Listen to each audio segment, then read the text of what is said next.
शेगावातील संत श्री गजानन महाराज अनेक लीला घडवून आणल्या.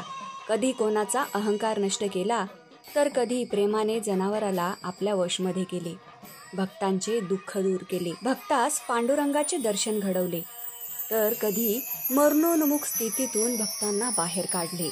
अशा प्रकारे महाराजांनी अनेक चमत्कार केले. चला तर महाराजांच्या काही लीला चमत्कारांविषयी आज आपण या व्हिडिओच्या माध्यमातून जाणून घेऊ. नमस्कार, मी शीतल. स्वागत आहे आपलं संपूर्ण धार्मिक या यूट्यूब चॅनलमध्ये. बार्शी टाकळी येथील श्री गोविंद महाराज टाकळीकर हे शेगावातील मोटे यांच्या महादेवाच्या मंदिरात कीर्तन करत असताना त्यांना श्री गजानन महाराज हे सिद्धपुरुष आहेत असे जाणवले. महाराजांनी टाकळीकरांच्या बेफाम घोड्याला शांत केले. कीर्तन सुरू होण्याआधी बंकटलाल आणि पितांबरने श्रींना झुणका भाकर आणून दिली.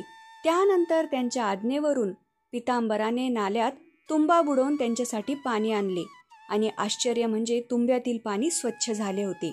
बंकटलालांना श्रींच्या बद्दल आत्मीयता आदर वाटल्याने श्रींना त्यांच्या घरी नेऊन आंघोळ घालून त्यांनी त्यांची पूजा केली. पुढे बंकटलालचे चुलत भाऊ इच्छाराम हे सुद्धा श्री गजानन महाराजांचे परम भक्त झाले. त्यांनी सुद्धा श्रींना आपल्या घरी नेऊन त्यांची यथाशक्ती पूजा केली. एकदा श्री गजानन महाराजांना पहाटे चिलीम पेटवण्यासाठी विस्तव हवा होता. त्यांनी जानकीराम सोनाराकडे विस्तवाची मागणी केली. सोनाराने मुलांना नकार दिला. तेव्हा श्री महाराजांनी विस्तवाविना चिलम पेटवली. अक्षय तृतीयेच्या दिवशी जानकीरामच्या घरी आलेल्या अतिथींच्या पानात वाढलेल्या चिंचवणीत आळ्या आढळल्या आणि हे सर्व अतिथी पानावरून उठून गेले. श्री गजानन महाराजांना चिलीम ओढण्यासाठी विस्तव न दिल्याने ही घटना घडली. हे जाणून जानकीरामने आपली चूक कबूल केली आणि महाराजांची क्षमा मागितली. त्याच क्षणी चिंचवणीतील आळ्या नाहीशा झाल्या. अशा प्रकारे श्री गजानन महाराजांच्या लीलांचा अनेक लोकांना अनुभव आला. अकोली आडगाव जवळ कोरड्या विहिरीत जलाशय निर्माण करून भास्कर पाटील आणि गावकऱ्यांना महाराजांनी थक्क केले.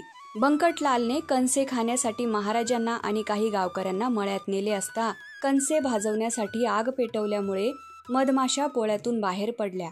सगळ्यांनी धूम ठोकली, मात्र महाराज शांतपणे त्याच जागी बसले. त्यांच्या शरीराला इतकीशीही इजा झाली नाही. श्री हरी पाटलांसारख्या श्रेष्ठ कुस्तीगीराच्या शक्तीचे महाराजांनी गर्वहरण केले. मारुती मंदिरात पाटलांच्या मुलांनी पाठीवर उसाचा मार दिला, तेव्हा महाराजांनी हाताने रस काढला आणि या सर्वांना उसाचा रस प्यायला दिला. महाराजांच्या आशीर्वादाने अनेक वर्ष संतती नसणाऱ्या खंडू पाटलाला पुत्ररत्न प्राप्त झाले. तर कारंजाच्या लक्ष्मण गुंडेंनी महाराजांनी दिलेल्या आंबा खाल्ल्यावर त्यांची व्याधी दूर झाली. मुंडगावचा पुंडलिक भोकरे त्याच्या वडिलांसोबत नित्यनेमाने शेगावची पायीवारी करीत असे. एकदा गावामध्ये प्लेगची जोरदार साथ आली. पुंडलिक साथीचा बळी ठरला. पायीवारी करता घरून निघताना त्याला कणकण जाणवू लागली. तरीही कुणाला काही न सांगता तो त्याच्या वडिलांसोबत निघाला. अर्ध्या रस्त्यात तापाचा जोर वाढला. काखेत गाठ आली. पुंडलिकाचे वडील घाबरले, पण पुंडलिकाने त्यांना विनंती केली की कसेही करून शेगावला जायचे. मी जर का अर्ध्या वाटेत मेलो तर निदान माझी शेव तरी शेगावला न्यावे, पण वारी अर्धवट सोडू नये. मजल दरमजल करीत बापले कसेबसे शेगावास पोहोचले. पुंडलिकाने श्री महाराजांचे दर्शन घेऊन स्वतः त्यांच्या चरणावर झोकून दिले. हे पाहून परमदयाळू श्री महाराजांनी त्यांची स्वतःचीच काख दाबली. त्या सरशी पुंडलिकाच्या काखेतील गाठ नाहीशी झाली. पुढे श्री महाराजांनी पुंडलिकाच्या घरून आणलेला प्रसाद ग्रहण करताच पुंडलिकाचा तापही ओसरू लागला आणि काही वेळातच तो ठणठणीत बरा झाला. पुंडलिक भोकरेसारख्या निस्सीम सेवक भक्ताला आपल्या पादुका दिल्या. बाळापूरला समर्थ रामदासी परमभक्त बाळकृष्ण आणि पुतळाबाईंना श्रींनी समर्थांच्या स्वरूपात दर्शन दिले. अमरावतीच्या गणेशप्पा नावाच्या गरीब भक्ताला महाराजांनी त्याच्या घरी जाऊन त्याला भेट दिली. पंढरपूरला बापूना काळेंना आषाढी एकादशीच्या दिवशी विठ्ठलाचे रूप धारण करून दर्शन घडवले. सोमवती अमावस्येच्या दिवशी काही भक्तांसमवेत श्री महाराज नर्मदा स्नानासाठी आणि ओंकारेश्वर दर्शनासाठी गेले होते. नर्मदेच्या जलप्रवासात नावेत पाणी शिरले, तेव्हा महाराजांच्या कृपेने नर्मदेने एका कोळीणीचे रूप धारण केले आणि नाव काठास लावली, त्यांना वाचवले. सर्वांना मदत करणारा, प्रसंगी कर्ज काढून सर्वांची सरबराई करणारा बंडू तात्या जेव्हा कर्जबाजारी झाला तेव्हा आप्त आणि सगळे सोयरे यांनी त्याच्याकडे पाठ फिरवली. सर्वांनी त्याला धिक्कारले. निराश झालेल्या बंडू तात्याने अखेर हिमालयात जाऊन आत्महत्या करण्याचे ठरवले. त्यानुसार तो रेल्वे स्टेशनवर तिकीट काढायला गेला असता तिथे औचित्यपणे आलेल्या एका ब्राह्मणाने त्याला शेगाव येथे श्री महाराजांच्या दर्शनास जाण्याचा सल्ला दिला. बंडू तात्या श्री महाराजांच्या दर्शनाला गेला तेव्हा रेल्वे स्टेशनवर भेटलेला माणूस अन्य कोणी नसून श्री महाराजच होते हे त्याला उमगले. श्री महाराजांनी त्याला व्यवहारोपयोगी युक्तीच्या 4 गोष्टी सांगून शेतातील बाभळाच्या झाडाखाली खोदण्यास सांगितले. श्री महाराजांच्या सांगण्यानुसार बंडू तात्याने शेतातील बाभळीच्या झाडाखाली खोदकाम केले आणि त्याला सोन्याच्या मोहरांनी भरलेला हंडा मिळाला. या अकस्मात धनलाभामुळे तो ऋणमुक्त झाला आणि पुढे सुखाने संसार प्रपंच चालवू लागला. श्रींनी सुकलालच्या द्वाडगाईला शांत केले. ब्रह्मगिरी पंडित आपले ज्ञान पाजाळायला लागल्यावर पेटलेल्या पलंगावर बसून महाराजांनी गोसाव्याला त्याच पलंगावर बसायला सांगितले. भयभीत झालेल्या त्या ब्रह्मगिरीचे गर्वहरण झाले. शिवजयंतीच्या प्रित्यर्थ भरवलेल्या सभेत लोकमान्य टिळक आणि श्री गजानन महाराज एकत्र आले. त्या सभेत महाराजांनी असे भाकीत वर्तवले की लोकमान्यांना कारावास भोगावा लागेल आणि प्रत्यक्षात खरंच लोकमान्यांना मंडालेच्या तुरुंगात जावे लागले.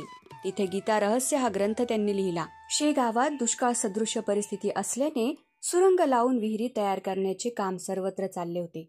अशाच एका विहिरीवर गणू जवरे काम करीत होता. विहिरीला सुरंग लावण्याचे काम सुरू असताना सुरंगासाठीची दारू मध्येच अडकली आणि त्यामुळे पेट घेतला गेला नाही. म्हणून मुकादमाने गणूला पाठवले. हे काम जोखमीचे होते, मात्र घरच्या गरिबीमुळे त्याला कुठलाच पर्याय नव्हता. त्याने दारूची पुंगळे पुढे सरकवली तशी सुरंगाचे धडाधड स्फोट झाले. गणूने महाराजांचा धावा केला. तेवढ्यात त्याच्या हाती दगडाची कपार लागली आणि श्री महाराजांच्या कृपेने कपारीच्या आडोशाला बसून गणू जीवावरच्या संकटातून वाचला. सुरुंगाच्या स्फोटामुळे हे सर्व दगड उडाले तरीही गणूला इजा झाली नाही आणि तो सुखरूप बाहेर पडला. महाराजांचा भक्त भाऊ कवर याच्या शरीरावर फोड झाला. बरेच औषधोपचार झाले, शस्त्रक्रिया केली गेली, तरीही फोड वाढतच होता.